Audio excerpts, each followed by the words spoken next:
Now, mystery houses come in all sorts of shapes and sizes, but one man who knows what it is to live in a very unusual property is the guy that converted this wonderful windmill. So let's go and meet him and find out what it takes to live in such an extraordinary building. Hello, Bob. Hello. Nice to see you. And you. What on earth inspired you to want to live in a windmill? Impulse. I happened to be driving by. There's a local pub down the road. Went for a pint, saw a for sale sign and made some inquiries. So, quite a project to take on, though, because this was completely derelict, wasn't it, when you bought it? Completely derelict. I mean, it hadn't been used for decades. What was the hardest part about bringing this building back to life? Hardest part was being around building. Nothing is regular. Yeah, sure. Nothing at all. So everything is head-scratching along the way. But, you know, with a good architect, which we had, and, you know, good contractors and craftsmen, you know, it all came together. Well, look, this is very unusual on Escapes of the Country. Normally it's my job to show people round houses, but today it's your job, Bob. So go on then, give me the guided tour. OK, well, go on. Bob, it's not often we see lightning rods like that on Escapes of the Country.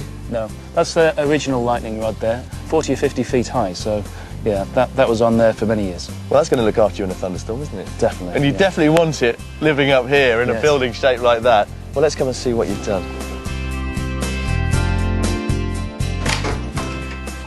Coming through. Nice little stable door. Yes. Sorry though. This is the kitchen.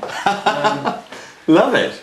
Which really, I suppose, is the one of the centerpieces of the windmill, because it presented all sorts of challenges and well, not so much problems, but you know, you had to really think outside the square, as it were. You know, because well, yeah, I mean, people talk about thinking outside the box, but you've got to think inside the circle, haven't you? Really? I think inside the circle.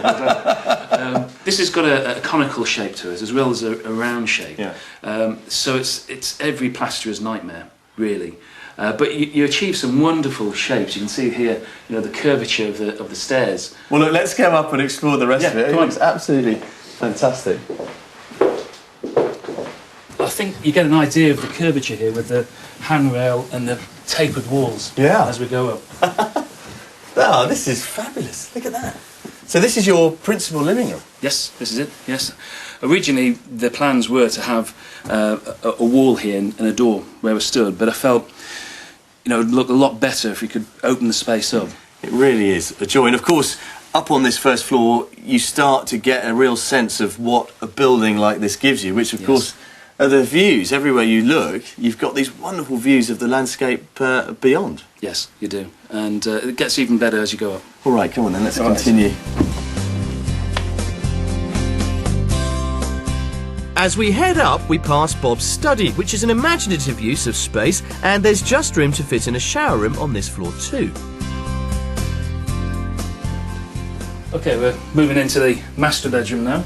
Ah, OK. You do get a sense that everything is getting a little bit smaller. It is, yes. It is that tapering effect. It doesn't taper any more from here on, but yes, it is small. This room is dominated by this staircase, which must lead, I presume, to the crowning glory of this building. Do you want to see that? Yeah, come on. Right.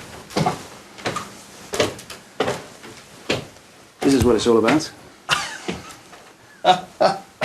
This is absolutely extraordinary. You've got a full 360-degree panorama. Yes.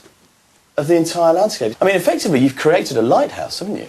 It is like a lighthouse. Really? I mean, originally this would have been a dome with all the workings of the windmill, and the sails would have come through to working gear that was mounted here. But you've now got, yeah, basically a lighthouse. I'm not sure if I'm in a lighthouse, a windmill, or the bridge of a ship. You know, it's you can see it for miles. In any direction, whichever road leads to this windmill, you see it. How did you create this space up here? Well, where we're stood now, this was originally the roof. Now, of course, that was taken away. So if you stood at the bottom, you'd look up and you'd literally see the stars. It's like a chimney. That was the shape of it. So the first task was to get a roof on. Now, in order to do that, we had a structure made, a steel skeleton, if you like, that was made off site in two halves. And it was brought on site, bolted together, and then a crane craned it into position.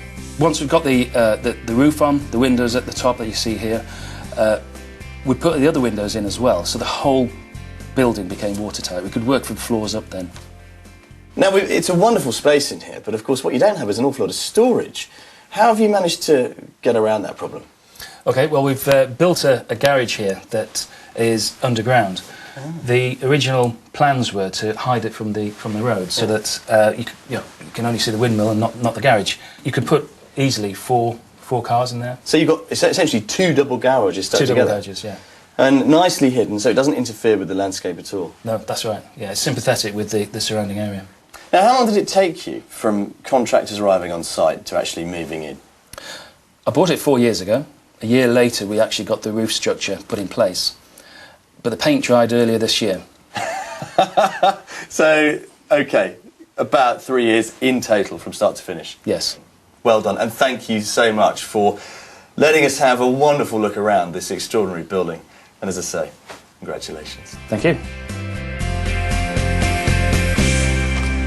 What a wonderful renovation project this has been. But if you don't think you can take on something quite this big, don't despair. There are plenty of other wonderful houses on offer, and here are just a few more to choose from.